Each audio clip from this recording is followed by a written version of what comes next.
Good afternoon, Lisa. Good afternoon, Andrew. Would you like a sour watermelon flavoured pussy? Okay. That's not rude at all, is it? It's a cat face. Cat sweets. Sour watermelon gourmet sweets, candy kittens. How are they gourmet sweets? I don't know. But yeah, so sour watermelon flavoured pussy sweets. Mm-hmm. Any good? Oh, Masticate. Right, so Doctor Who and the Nude Earth, isn't it? Ooh, ooh. Now, Doctor Who and the New Earth. Mm-hmm. And when's the last time we've seen this? Quite a long while ago. I've seen a few people's reactions, but in actual sitting down and watching the episode, I couldn't tell you. It's a while ago, yeah. But it's all fairly lodged in my head. Yes. Yeah, it's nothing that greatly surprised me. No. How do you think of this one as an opener for the season? It's weird because when we were trying to decide which David Tennant stories to watch, I said, should we watch New Earth because this is his first proper story? And I thought, well, is it though? Because he's obviously he's in Christmas Invasion. Yeah. But he spends a lot of that time Asleep. And only really comes into it in the last sort of 20 minutes. And this really establishes his relationship with Rose. Yeah. So I think it's a good opener. Because you said about the TARDIS is parked in a different place. So has he had any adventures? But the opening shot looks like it's not. It's him coming into the TARDIS again. And... Well, it's weird this, because it's one of the rare occasions in New Doctor Who where you open the season with effectively a new Doctor. I know it's at the Christmas Invasion, but an old companion. Yes. And that doesn't happen much when you sit down and work your way through the seasons, because with the 11th hour, the companions are also new. Yeah. It's not actually till Deep Breath that this is repeated. Again, when you've got Clara. Yeah, so it's just interesting. But anyway, I said, why has the TARDIS moved? Has Doctor Who been off having solo adventures with himself?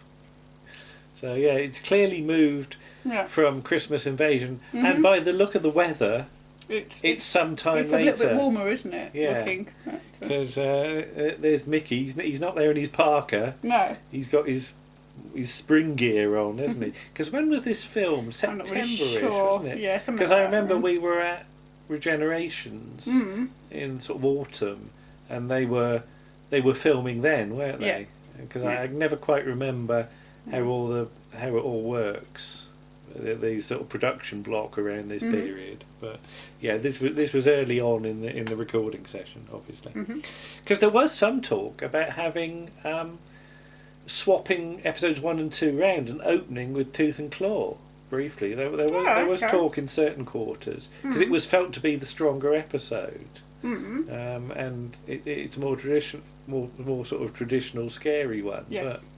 But yeah, that's possibly the only episode of New Doctor Who where Warren phoned you up afterwards to talk about it. Yeah, was it? Yeah. Okay.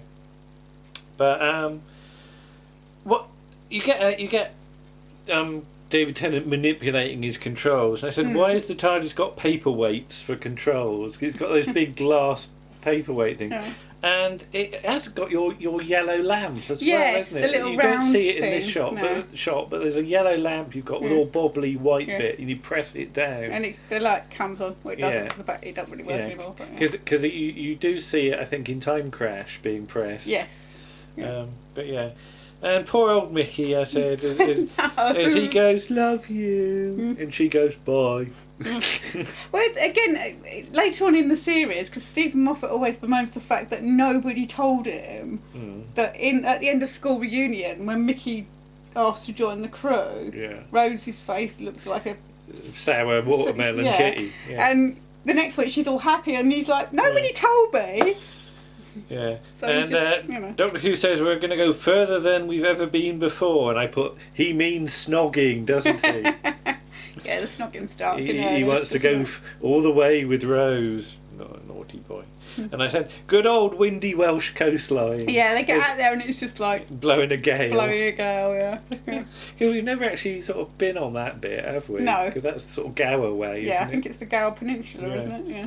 I think we've seen a sign that says Gower. Yeah, but probably. Yeah. we didn't. That's the nearest we got. We didn't go. And Doctor Who's lying on the grass on his coat. He should have got a dog blanket out or something. A dog blanket. He's going to make his coat dirty. One of Pertwee's old cloaks from Curse of Peladon or something like that. He's going to have a green arse. Green arse. He's going to have a green streak on his coat, isn't he? And footprints if they tread all over it. Yeah. Was Cassandra a great surprise? Because I can never think back to what we knew. Can't remember if we knew it or not. Because, of course, Doctor Who magazine used to do previews and things like that. And most things used to get blabbed, I'm not sure. I don't remember going, it's Cassandra. It's 13 years ago. It's a long time ago. So. And what's the geography of all this again? Because they're looking at the city, but they never go to the city. No, they just there appears to be a very long bridge to get to the city. And then they look over their shoulders and there's the hospital over there. But given that they're up on the cliffs and the hospital's down on the... Have they got to clamber down a load of cliffs? Did Doctor Who bring his abseiling gear with him? The stairs or one of those sort of scenic lifts like you get at the coast here. Oh, one of the things like on the Isle of Wight, at Shanklin, one of those up and downy things. Or no, an actual proper lift. Or Southbourne or something. One of those that I went down in and Nick filmed me. Yeah. Maybe. So I was going to say we're back to the Millennium Centre, but they have already filmed there, haven't they, for Boomtown? Because outside, yeah. And I go, oh, not those doors again. We've been through those doors. We've been through those. We went into the Millennium Centre we went in there to use the toilets, and we went in the little shop, because there is a little shop where you can shop. Because didn't we go there once, and was it Ed Thomas or somebody from the production team was there saying talking to somebody about what they were going to film tomorrow or something. I think that was for Matt Smith. I think that was probably for Vincent and the Doctor or something. Oh right, for the museum. And I said little shop, and there is a little shop where he points to, because we bought Welsh jam from there and a dragon. I was going to get the dragon, actually. I didn't get the dragon. Port Merion jam. It's probably still in the fridge. No, it's well gone. Or did we get rid of it? You ate it all. And I said the geography's weird, because they come in a set of doors, wander about a bit, and then the doors are behind them the wrong way. But all the doors are like that anyway. Yeah, but there's only one... No, there's a lot I know there's side doors, but they've gone in the main doors, wandered past the little shop, and are heading out to the side doors, and then they come back to the front doors again. Yeah. And I said that green crescent symbol, if it was the adventure game, it would be worth 8 drogna. Because it's Richard of York gave, so G for green, 4, and times 2 because it's a crescent with 2 sides on it. Right. I always like to convert things to drogna if I can. And then I thought, it's that lift again. It's the lift from Rose. Yeah. They've got their money's worth out of this lift. You keep on using it. And all the stuff with Doctor Who and Rose being all wet and then all puffed up with talcum powder, and then there's an updraft. Yeah. And I said, imagine Jamie in his kilt. That would be one for the ladies, wouldn't it? That's the one thing. As his kilt rides up. The one thing about that scene that annoys me a touch is, obviously Rose gets wet and then they dry her, and she's doing all this with her hair. Yeah. And there's no way, there is absolutely not a chance in hell she could get her hair looking that good by just pulling it. It should be messy. She needs a curling thongs. She needs straighteners, not curling tongs. Curling tongs. I said thongs. Yeah. Straighteners. What have you got? You've got some pluggy in thing, haven't you? You've got a hot straightening brush. You've got a hot brush. A straightening hot brush, which you just brush through your hair and it straightens it. Does it work? It defuzzes. Okay. Yeah. And I put that bit that Rose gets out of the lift in. It's really scabby, isn't it? Why would you think that was a ward? I said, have we wandered into the TV movie territory ward again, where everything's horrible? But she has learned to be a bit cautious because she picks up a pole. And I just put, we are in the knackered hospital ward. Yeah, bit they don't use. Yeah. And then sort of the Doctor wanders about and meets the cat people. And I said, there's a cat in the distance that's it's standing about in the phone booth, but it doesn't appear to pick up the phone at any point. No. I'm just wondering if it's got the phone on like dial-a-disc or something like that. He's just stood there listening because he's not talking to anybody. The thing I like is you can tell they've only got the 3 masks, haven't they? So everybody all the rest else has got veils. So that they don't have to. You can't say they're not actually cats. And this always slightly annoys me about stories set in years like 5 billion. That the technology is still so current because if it was the year 5 billion, you wouldn't have silly phones like the Doctor's got, or later on 16mm film projectors. You don't even have those now, hardly. No. But I like the line about it'll be up and about, but only as a statue. Yeah. You can't help thinking of Weeping Angels when you hear that, can you? Yes. The face of Bo. We have seen him at various exhibitions, but he's never. Was he in his tank ever? I remember him once. He was all on the floor, all draped with his balls on show. No, I don't think we've seen him. He didn't look too well, did he? No. He was all a bit shriveled. Yeah. See, I'm just thinking if this was like George Lucas making Doctor Who, after the revelation at the end of the next series, he'd go back and get it revoiced, wouldn't he? Yeah.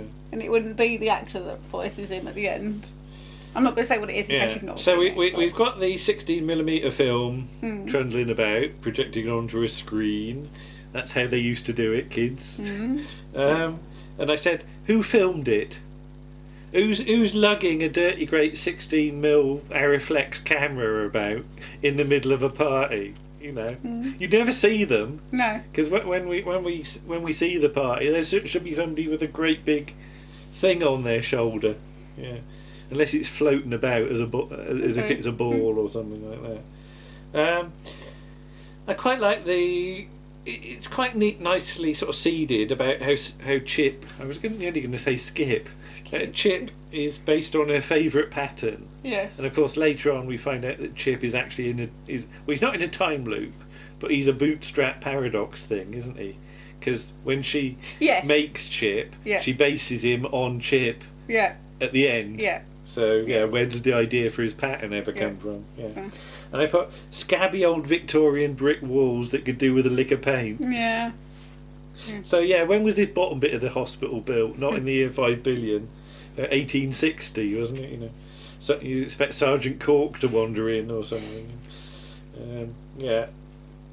And my lady has been secreted in the hospital. How did he get her in? Through the cat flap? Perhaps he rolled her up and put him down his top. He just went, look over there, and but he's still all got that frame to construct or something. It's best not to worry about it too much. But I just imagine there is a giant cat flap round the back for the cats to go in and out. Because here's a question: do all the Cat Nun Nurses stand by the front door and just look out, but then the doors open and they don't go out? You know, how like cats are these Cat Nun Nurses? Do they indulge in typical cat behaviour of wanting the door open and then not wanting to go out? Yeah. Because ours do that. Right, it's mostly.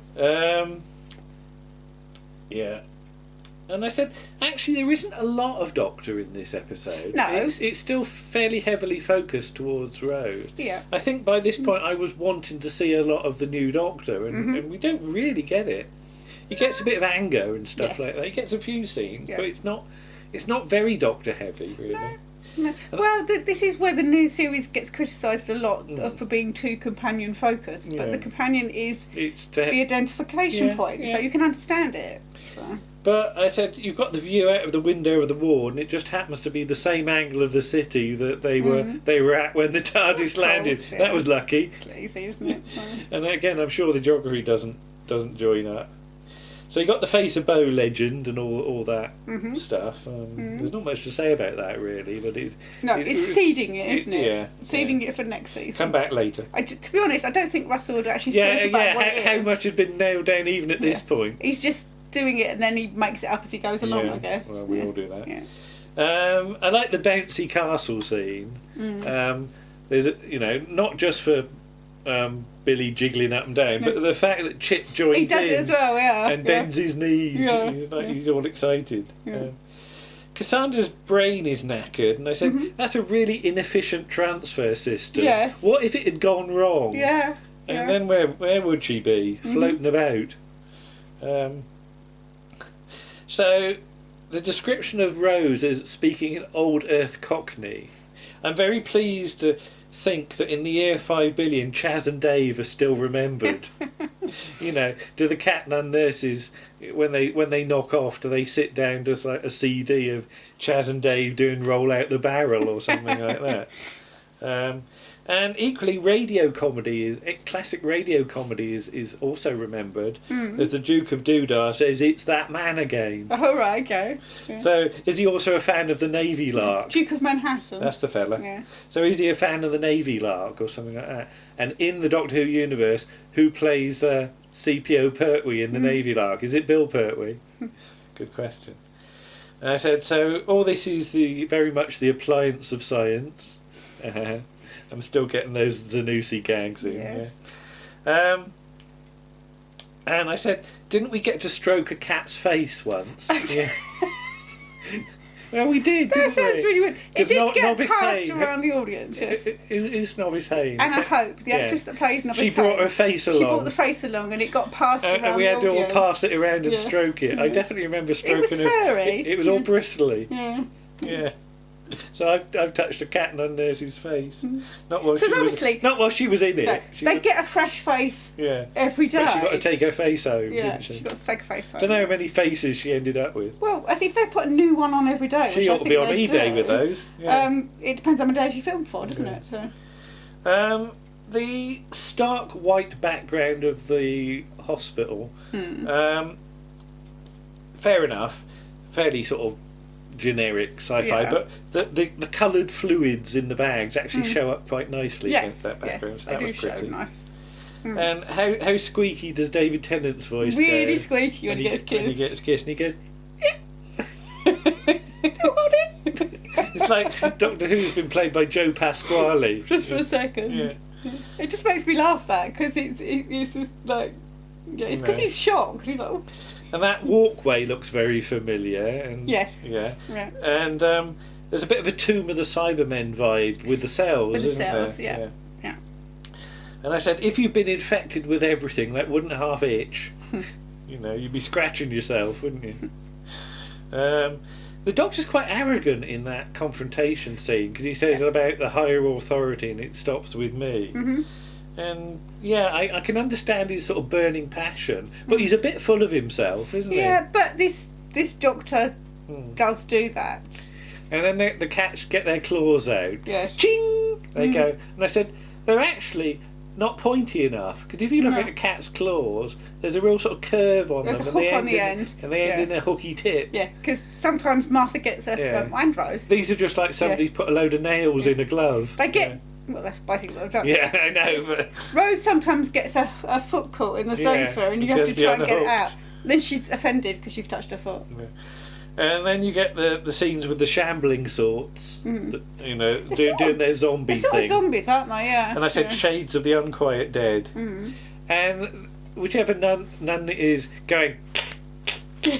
doing her silly hand flapping. I just want to see what the rehearsals were like for this, when everybody's trying to work out what their cat movements are, because they don't walk like cats. There's no there's no slinky. I mean, did anybody look at the cat from Red Dwarf or something like that?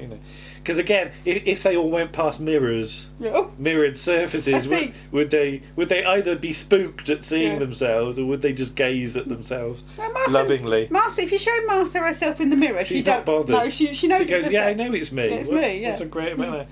And I thought about Cats, the musical. Yes. Because what was it? Brian Blessed goes on about being old Deuteronomy, doesn't he? Yeah. So but how do you play a cat? So Chip escapes in a barrel.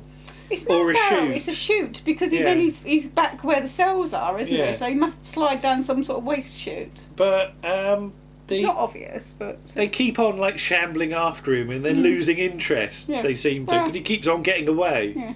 But the way, because it says waste on there, and I just imagined he jumped in the barrel and then put the lid on, like John Pertwee in Inferno, But does he go down a chute and end up on a load of sort of rotting spuds and banana skins or something like that? So he gets mucky, I'm sure.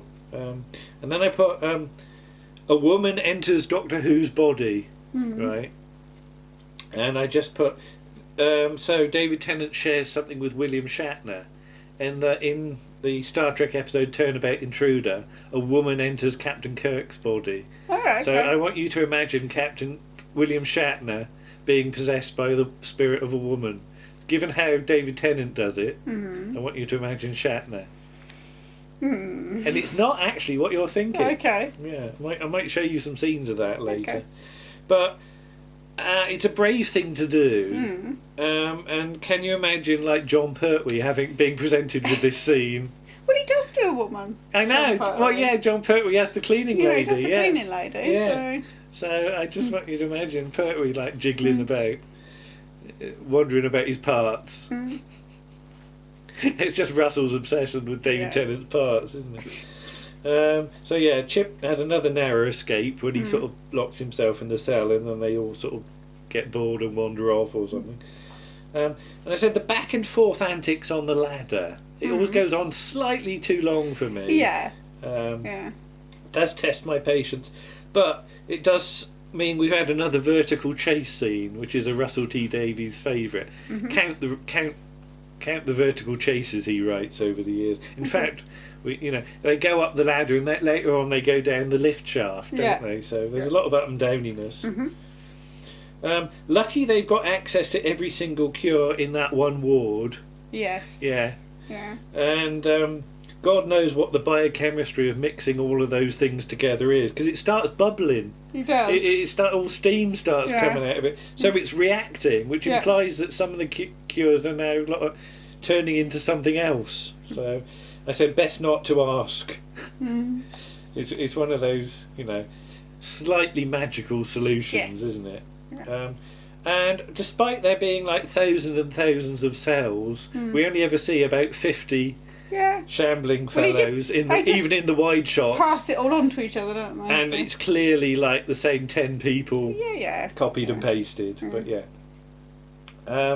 and when you've got all that pass it on, do the ones at the end actually get enough of a dose or not? I don't know. Yeah, because I think you only need a touch. Because he said, they only need to touch you to kill you, so the rest must be true. But does it? Are we start going into what's that silly thing about diluting like essence of witch's balm to cure you? What's that thing where you dilute stuff like 10 billion times and it still works? And I said I can hear Chris Bidmead gnashing his teeth at this point, or maybe he's just excited over his pork pie. I don't know. So Doctor Who's got to give a statement to the NNYPD if you listen to the voiceover. I bet he don't stay around to do that. I bet he just buggers off. And the face of Bo's now all perky again. You have taught me to look at the universe anew, he says. Sorry, did I miss a scene? He hasn't. Because the face of Bo's not been watching all of this. No. He's not like he's trundled along and had a look at them, see what's happening. Where does he teleport to?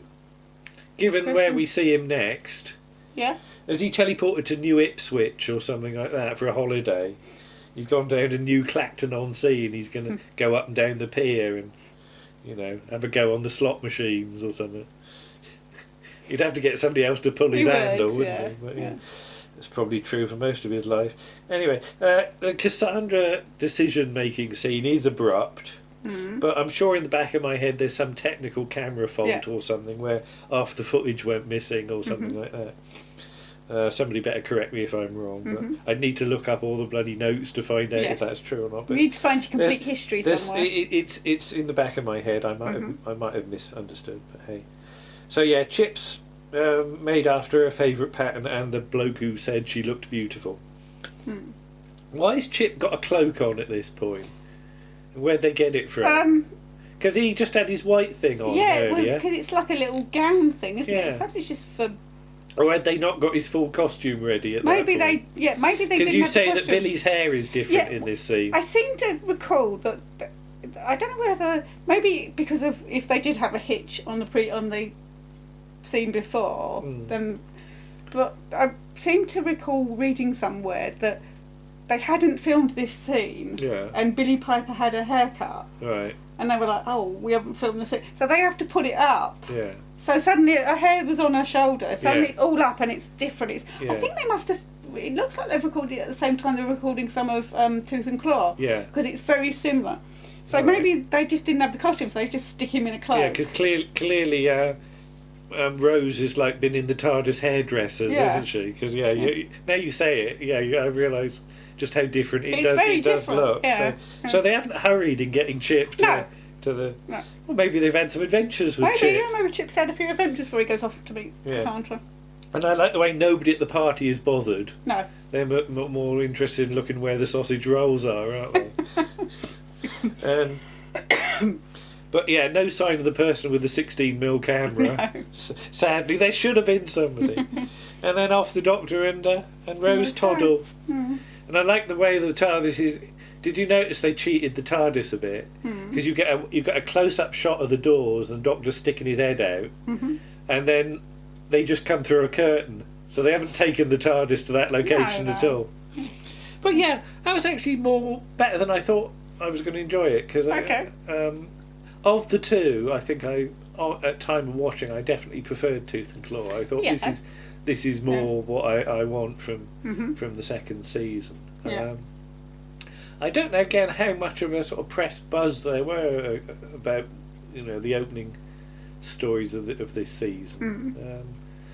I honestly can't remember. Well, you get the little TARDIS-ode things, don't you? I can't quite remember what was going on in sort of publicity wise at this point. But yeah, that was reasonable enough. Do you want another suck on me pussy? No. All right. Okay. What are we doing next? Do we know? I don't know, because we got to decide. We sort of decided we were going to do another episode this season, then we decided to do this episode, so we need to decide if we're going to do the other episode, so we won't mention it in case we don't. In that case, let me just flash these new additions to the archives. Borrowing What? Jack the Ripper. Ooh, there we are. England. Well worth getting. And Wurzel Gummidge, the Christmas special.